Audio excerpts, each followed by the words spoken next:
My name is Sam. I lead a microchurch called the Underground College Collective. It stands for UGC for short.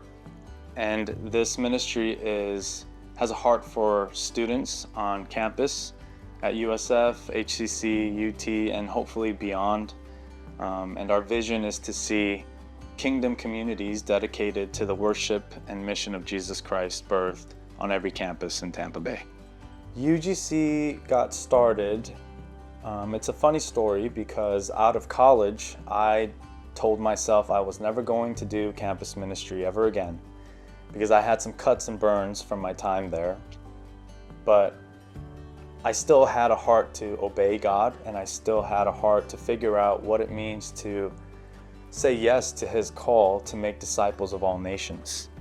And that's the thing that I cared about the most. And eventually, Tommy, because he understands the importance of that demographic and the importance of young people in the story of the underground, he saw that I was still trying to be faithful and looking to obey God, and he asked if I would be interested in it.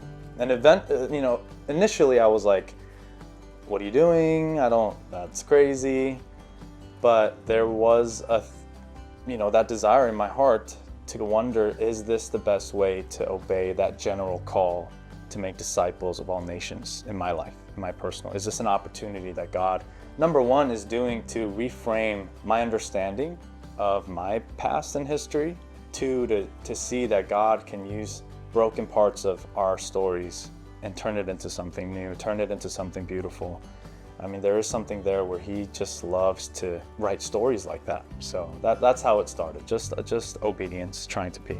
Some of the challenges that I faced when trying to plant something new is, first of all, just not knowing what to do. To be honest, it's a blank slate. You're not stepping into something that existed before. So it's really hard to grade yourself or to figure out if you're doing well or not. And ministry itself is such a kind of mysterious thing where we participate and we do what we can, but also God is the one who chooses to, place His hand on it, or it just, I had to be comfortable with the idea that it might be just small. And as it stays small or is small, I'm wrestling with these thoughts of, am I inadequate, or am I doing it wrong, or is it my skills, or is it my plans, is it my strategies that are lacking? But still choosing to be faithful in that, and still choosing this is where God has placed me, still choosing to believe that obedience means to keep going and keep trying. So I think it's just that, the blur of where I begin and where I end versus when God starts, and where His hand begins and where His story, it's all His, right? So I think navigating that as a younger leader was probably very difficult. In the early days, I leaned on a lot of people. I still do now. So I ask Jeremy questions every now and then. There's a time where I'm just like, Jeremy, it's time now. I'm going to ask you a bunch of questions, because there's a balance, right, of experimenting on your own and experimenting in ways that people might not have tried before.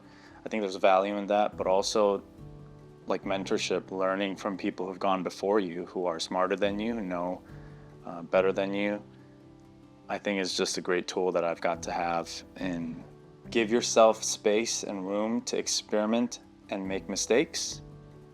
I think we try to do a lot of things that we know how to do, and we have this dream and vision a lot of times when we step into new things. And we know, the underground people know, that anytime you step into something new, you reach a place of disillusionment. And that's when God can really start doing His thing. So to be a person who's willing to experiment, willing to just try new things, but a leader who is well acquainted with disappointment and responds to disappointment in faithfulness.